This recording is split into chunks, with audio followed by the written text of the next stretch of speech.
It is not easy. It is hard to change your life, to be determined to prove the world wrong, to be the real you, and to show that being transgender is okay.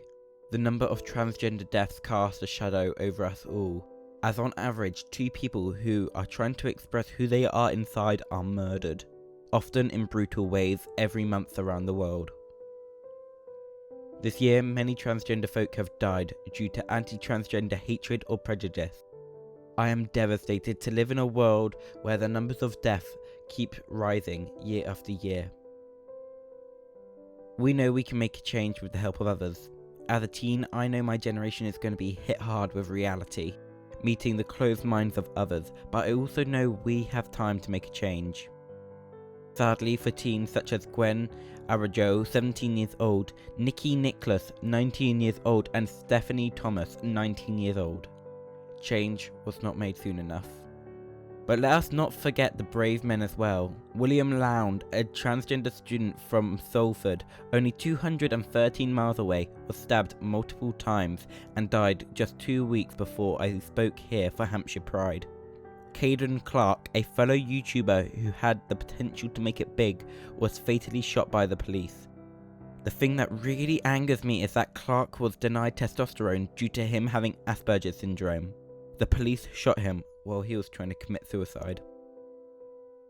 We may also remember some of the fabulous people who fall on the gender fluid and gender non-conforming spectrum, such as Syria Bush, who was killed just a couple of weeks ago at the age of 18, being found dead and naked 30 miles away from where they lived, and Kadira Johnson, who was 16, found dead from being shot several times in an alley. Gwen, Nikki, Stephanie, William, Caden, Syria, Kadira, and other transgender teens are not safe at schools across the world, as expressing their identified gender is looked down on by peers, teachers, and even governors. Even in my own life experiences, I have felt excluded by others around me. I have felt rejected by people who are close, and I have felt sadness of being alone. But I am determined. I want to make a change.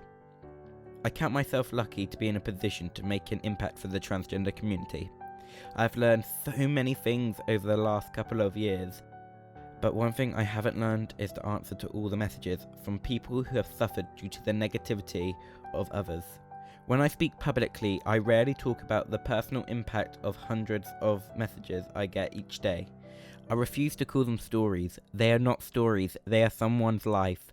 The power and emotion in each message shares a common thread. The feeling of exclusion, the feeling of rejection, and the feeling of sadness. I want to reach out to those who are currently struggling in expressing their gender. I can't say I know how they feel, as everyone's life is different, but I can say they are not alone. Events like the Orlando shooting earlier this year make it so much more important to unite as one, and I quote the speech I made in Portsmouth a week after that horrible attack.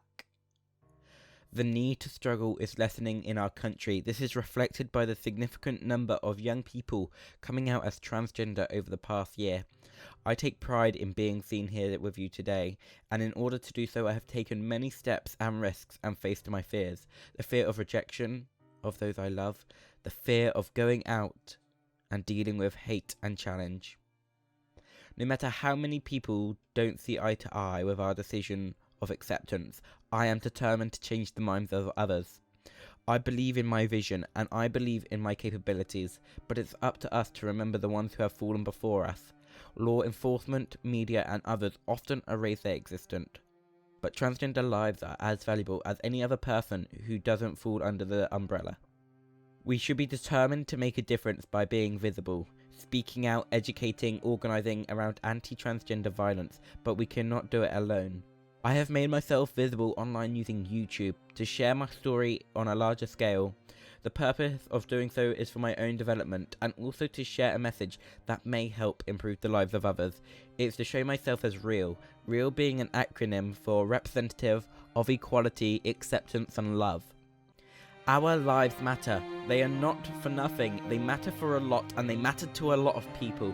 Never do our lives not matter. Let us remember those who have lost their lives.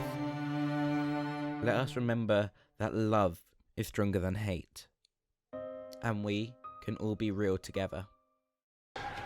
Can we please take a moment to remember the ones who have died? 1 minute silence is to follow.